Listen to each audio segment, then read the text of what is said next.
Figure it out. Hello, this is Adam Koralik with Flying and Eating. Today, let's go somewhere and do something, and make sure to like, comment, and subscribe. Hey guys, it's Adam here. On the previous episode of Flying and Eating, we went out to Detroit, Michigan to check out the Henry Ford Museum of Innovation. Today, though, we're on our way to Dayton, Ohio to check out something else that's very special. Good morning, day two. We're already back here at O'Hare. We're going to be heading off to Dayton, Ohio, as I mentioned before. I should also mention last night, the food I had at the Club Lounge was Polish food. They changed the menu up there for lunch all the time. Oh, it's awesome. Awesome Polish sausages and pierogies. Very happy with that. Anyway, I'm going to skip all the stuff and we're just going to go straight on to our destination.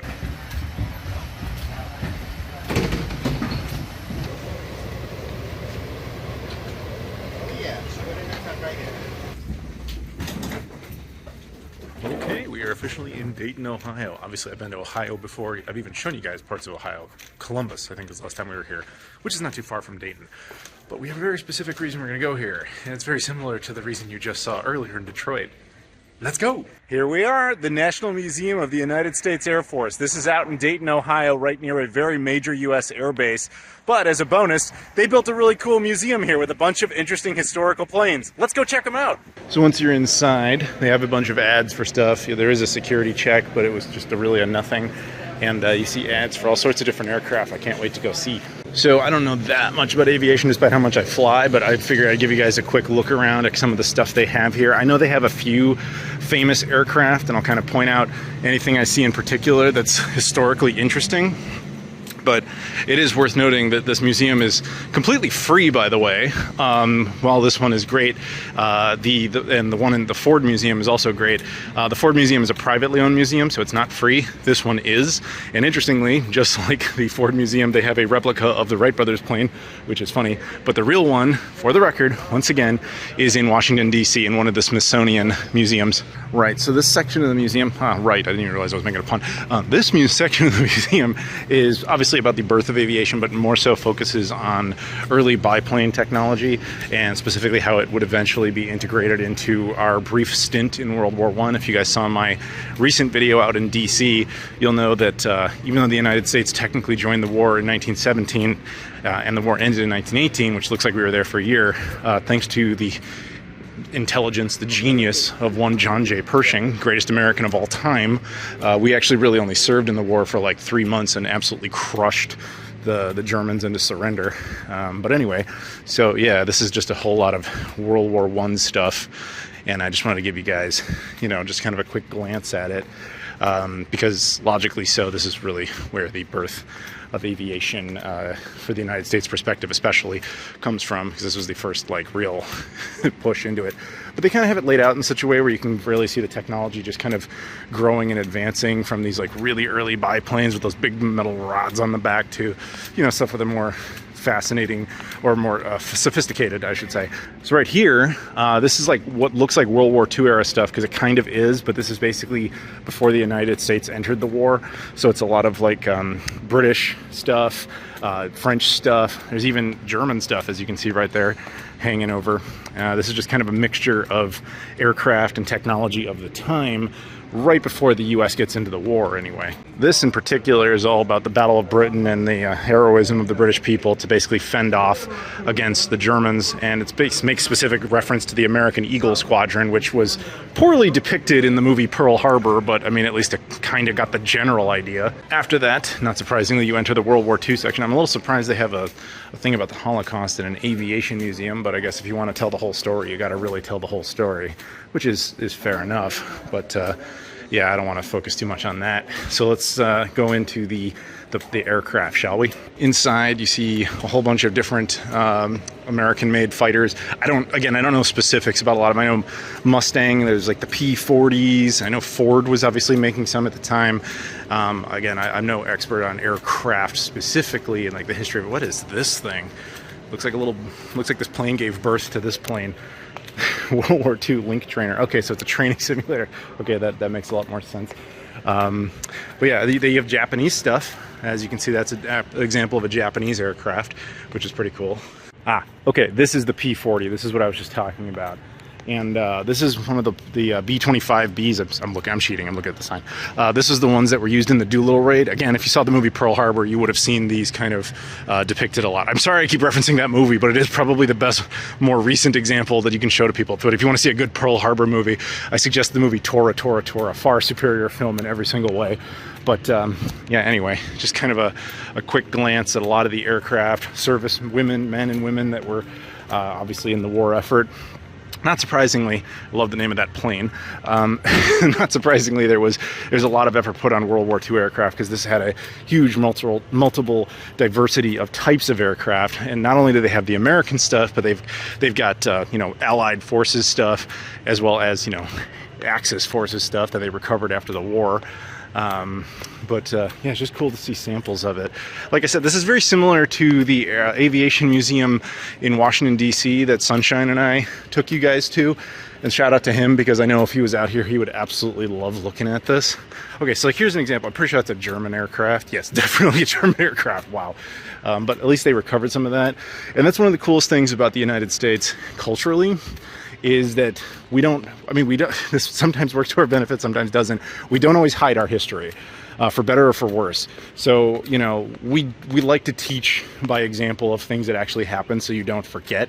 We don't really censor or whitewash our history too much, per se, which means even though the Japanese or the Germans were our enemies during the war, we like to preserve history and the technological achievements there was in.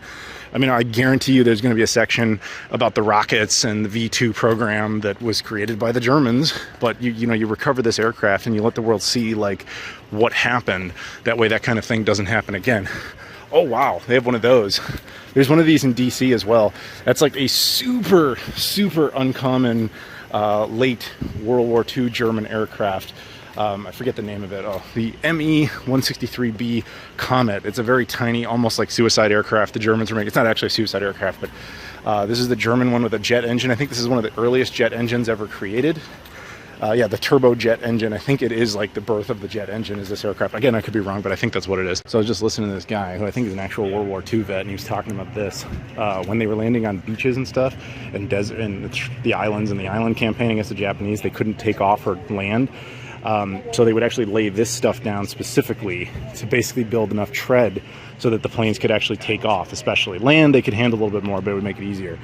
But yeah, wow. Anyway, yeah, let's talk about this. Do you guys know what this is?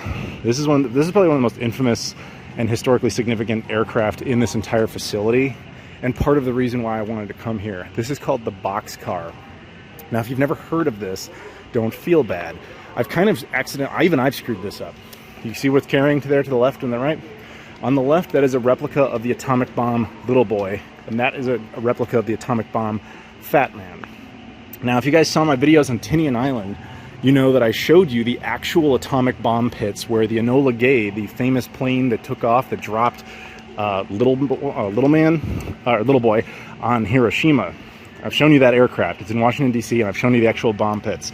The plane that launched Fat Man is this one. This is the actual aircraft, which means I have now seen both, and I'm happy to have shown you both. For those who cannot get out and experience these things for yourselves, and I don't blame you if you can't make your way to Tinian, of course, but Dayton, Ohio, a little bit easier.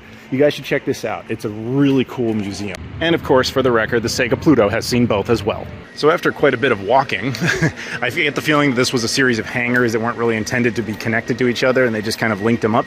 You kind of get into these general admission areas, and this has like simulator rides and some generic aircraft, and you got some modern day stuff like that's an F-22 Raptor. I know that. They have the Reaper drone up there. You have all these like type of cargo planes. This is a mix of seriously different eras. This, like, I don't know what era bomber that thing is, but it's ridiculous looking. But yeah, more Reaper drones.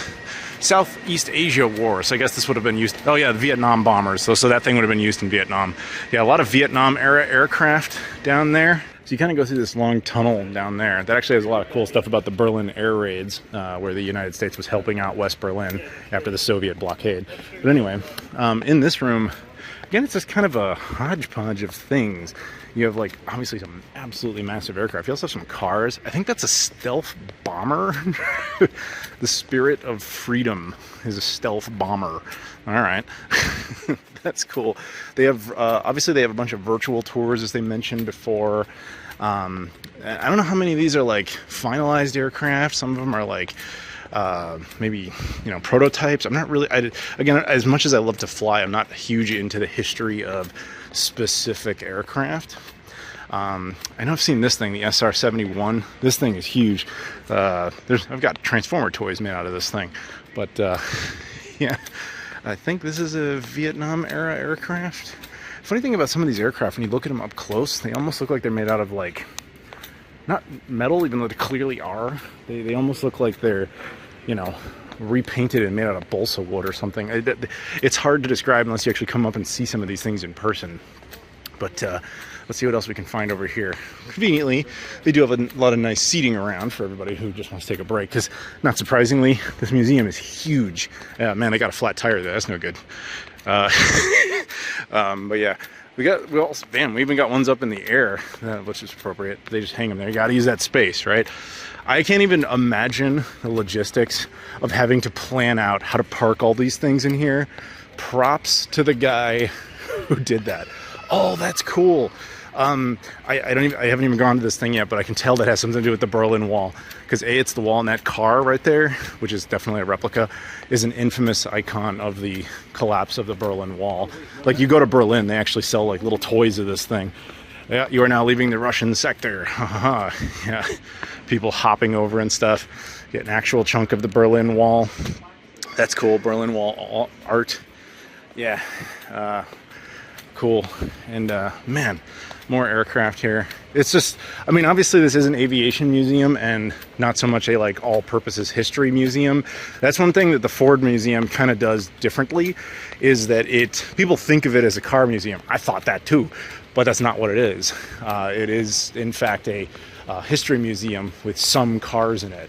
Oh, this is cool. This is a MiG-29. So this is a former Soviet aircraft that, in that brief time in the 90s when relations between the US and Russia were getting a lot better, they were doing stuff like this. Unfortunate that we no longer exist in that era. The F-15, and then this, the F-117A. This is a cool aircraft. Yeah, we got a lot of stuff here I'm sure a lot of you guys recognize. The Angel of Death. This is like one of those recovery planes. You ever see the movie Air Force One with Harrison Ford? I'm pretty sure this is the type of plane they use at the end of the movie to, like, get the president back. But again, I could definitely be wrong about that. But yeah, was that the Warthog? It might be the Warthog. I'm not totally sure. But yeah, a lot of cool stuff. Ooh, they got helicopters. I think if you saw the Michael Bay Transformers movie, I think that's Sandstorm. Like, the guy who transforms at the beginning of the movie, the first, like, helicopter dude, I think that's the vehicle. I think. Actually, it's funny because a lot of these would have appeared in the Michael Bay Transformers movies, because he got a lot of military access to do stuff like that. But yeah, this is just kind of a quick look at stuff. Neat. I thought that was simulating an engine noise. No, that's just the air conditioning system. Impressive. So I was just reading about this a little bit. These are some of the planes that were designed to replace the Bockscar and the Enola Gay. These would have been the next generation of nuclear bombers, which fortunately were never needed, because as you can see, oof. So this section is specifically about rockets, obviously the space program and all that. And there it is. I knew there would be a mention of the V2 rockets and how these came from Germany. Like I said, yep, that even says it right there. Germany, V2. Told you. The United States is very willing to admit stuff like that. So when you enter this section, you'll see a big space shuttle and some stuff. Let's go take a look over here first. This section is called development. So I don't know if this is like unreleased stuff or prototype stuff. It's talking about GPS. So this is all like more modern things. This might be a look at new types of space shuttles. I legit don't know. Or these are a lot of prototype aircraft that were trying to develop something and it never really formed into anything. I don't really know. But I'm happy to take a look around. Yeah, that's a different type of shuttle engine from the now the United States Space Force, I guess is what they're working with there. A little bit of history of oh, I've seen that thing. I used to have a toy of that, the NASA X-29. I used to have a toy of that thing. like just a little toy, because it's such a cool looking aircraft. But I do kind of remember the history of it being kind of like a stupid design. It's just really neat looking, but actually had a lot of functionality problems. Yeah, so you have some older Cold War era vehicles and things like that. Probably stuff that didn't get very far into production. Again, prototypes. Oh, look, an alien saucer. There you go. We actually have one of those. This is probably where the whole thing comes from. So that guy gets it. So move on here. See what other types of vehicles we have. Yeah, those things actually do work. It says Canada on it. Do the Canadians help make that? They must have. Yeah, I've seen footage of that thing, I think. Just kind of, it's like a hover vehicle. Probably this kind of a thing that was somewhere near Area 51. Someone saw it and thought aliens. Probably all stems from that thing, for all we know. But I'm just grasping at straws there. That looks like that would hurt. This looks like the X-Men jet. You know, just these giant like jet engines on like just kind of takes off. The X-jet. Yeah, that space shuttle is clearly fake. It's not like the one in DC. That one's actually real. Yeah, it's very cool seeing some of this stuff. I'm going to head beyond these planes and see what else is on the other side. Well, hard to ignore this one. This is Air Force One. I actually know about this one. This is Kennedy's Air Force One, which is funny because we just saw the Kennedy limousine yesterday. So in addition to having this, they have a few other presidential Air Force Ones, but this is the significant one because this is the one that landed in Dallas the day of the assassination. This is the one that took his body out of there. This is the one that Lyndon Johnson was sworn into. It's also, this plane was actually not retired until 1998. So it was in service for quite some time. But as you can see, they have a whole bunch of stuff about Air Force One.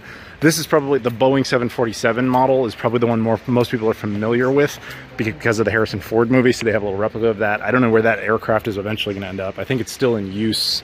I don't know if it's still the dominant Air Force One that, like, at the time of this recording that Joe Biden uses, or if, yeah, that's it right there. Okay, so where we are is called the Presidential Gallery. Makes sense, hence that's there. What this is actually the first Air Force One ever designed. This is the one known as the Sacred Cow. It was designed for FDR, which is funny because we also saw FDR's car yesterday, so now we're seeing his plane, which is kind of 2 for 2 because we saw Kennedy's car and Kennedy's plane, FDR's car and FDR's plane. Oh, the Independence. I'm going to just bet, without even looking at it, that this belonged to Harry Truman because he was from Independence, Missouri, which I have actually shown you guys his museum, even though we didn't go inside of it. But I will double check on that because the card for it is over there. By the way, these are all cool because one of the things they let you do is they actually let you go on all these planes and take a look. Now they've kind of barricaded them in a lot of ways, but you can still actually go inside them. Yep, called it. It's Harry Truman, definitely from Independence, Missouri. That's very cool. But so that would be the second iteration of it. There was no standardization of it. I know that the Kennedy Air Force One is the first modern version of Air Force One as we think of it now. It's also, funny enough, the paint scheme, which we think of so iconically as Air Force One, like if you look at this plane, you see the color scheme, even though the aircraft type and this one, the aircraft type is wrong. We look at it and we think, oh, that's an Air Force One, or at least, you know, kind of a colloquially, jokingly, we look at it and think Air Force One paint theme. This paint theme was actually designed by Jackie Kennedy, and she did it specifically for that aircraft, and we just kind of kept it ever since. This one's kind of interesting because it's just a little region hopper type of aircraft, but it was actually used specifically for Clinton, Carter, Ford, and George H.W. Bush, but not so much for them while they were president, more like the first ladies or when they were post-presidents and they needed to get somewhere essential. This is the type of aircraft they would put them on, which is kind of fascinating. This one apparently started being used into the Johnson administration when they kind of needed to get him somewhere quickly without the big hullabaloo of using such a massive aircraft. If they just need to get him somewhere very quickly in a more of a budgetary way. It was also used for Nixon, Ford, Carter, and Reagan before it was eventually retired here. This one, called the Columbine, or Columbine 3, according to that thing, was actually used for Dwight Eisenhower. President Eisenhower was the president right before John F. Kennedy. So if you look at John F. Kennedy's Air Force One and you see that paint scheme, that just screams Air Force One, doesn't it? Again, you can thank Jackie Kennedy for designing that, because before that it was just kind of this old silver World War II era looking design. I'm just saying, look at those, look at that, look at that, and look at that. And I don't know which one of these things is not like the other. Yeah, I just want to take one more look at this thing because this is just such an iconic plane. I mean, this one is a U.S. president was sworn in on this. A deceased president was carried away on this in an assassination. This is the same plane that took Richard Nixon to China to open up diplomatic relations. This plane was in service until 1998. After Nixon, it became like a backup plane that Nixon, Ford, Carter, Reagan, Bush Sr., and Clinton all used just kind of in, you know, sparing capacity whenever they had to move diplomats around, former presidents around. I know that the final mission for it was actually to move Al Gore in 1998. I talked about this in my Jimmy Carter Presidential Library video, but there was a mission during the Reagan years where Reagan he basically needed Jimmy Carter to do something for him diplomatically, but for political reasons, he couldn't ask the then just former president who he had replaced to go do something for him because it made it look like he was unqualified for the job. So he was like, okay, maybe if I send all the former presidents, and he thought, okay, I'll bring in Gerald Ford because he'll do it. But Gerald Ford and Jimmy Carter hated each other, so they wouldn't do it together. So he actually had to rope in Richard Nixon, who was then basically a political pariah, and he tried to make it look like, oh, all the former presidents at that time that were living, they're going to all go do a mission together. And to his credit, Richard Nixon actually was able to form a peace between Gerald Ford and Jimmy Carter that hadn't existed. But that mission actually happened on this plane. Guys, the Sega Pluto told me it wants to go on board Air Force One. This was Kennedy's Air Force One, and I can't say no to the Sega Pluto, obviously. So we're going to walk right on inside. And as you can see, they have it all kind of walled up here. It's been changed and modernized over time. Various presidents used it. I know Carter, Nixon, and Carter, Nixon, and Ford, I think all did a mission through here. Please don't touch the aircraft. Wasn't planning on it, though it's kind of touching me. But yeah, we're going through a guided tour here. This was updated, of course. This is not like the Harrison Ford movie Air Force One. This thing was changed a lot. But walking all the way through, this is surreal. And actually, right here is the spot in which Lyndon Johnson was sworn in as the 36th president of the United States after the Kennedy assassination. Yes, Pluto, I know. You get to see too. This is surreal, guys. This is so cool to be able to do, to walk through this. It's very compact, though, as it wasn't really meant for the purposes they've turned it into. But interestingly, when Kennedy was assassinated, they had to cut the casing here to allow the casket in, and I believe this line is actually where that cut is, and it was kind of replaced. Kennedy's casket was put right there, which is insane, and Jackie Kennedy just sat next to it, basically about there. Casket was brought up here. It was absolutely fascinating. You're walking out of this door, you're actually walking out. Yeah, see, they even talk about the cutting. When Kennedy landed in Dallas, this was the last time he ever walked.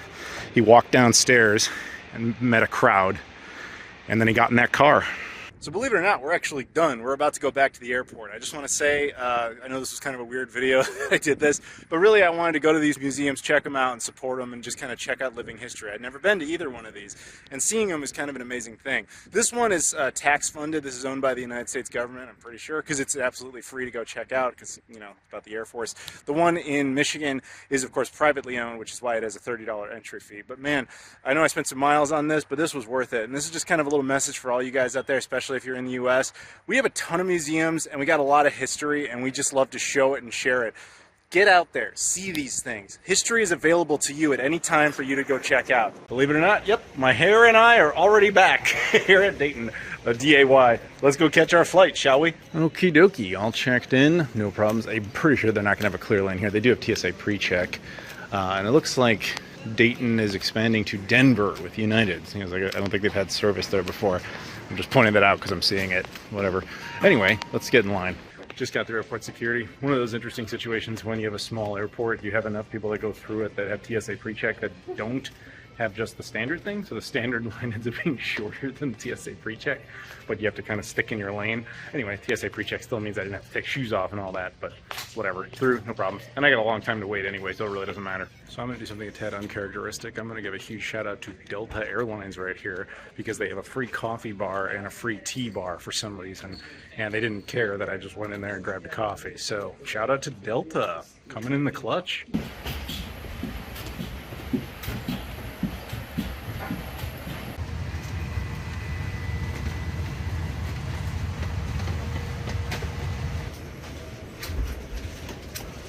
back home in Chicago. All good here. So now I'm gonna go get some dinner because Club Lounge, because I want to have more of that Polish food. I'm sure they're doing that again. Anyway, so hope you guys enjoyed this weird adventure to these 2 museums in a row. Anyway, yeah, go check those places out. They're really very cool if you ever have the chance. If you guys could do me a favor, please like this video, comment down below, subscribe if you've never done that before, and check out all the social media stuff in the description: Twitter, Instagram, Facebook, Discord, Patreon, all that stuff. I appreciate the support. Thank you so much for watching, and I'll see you all later.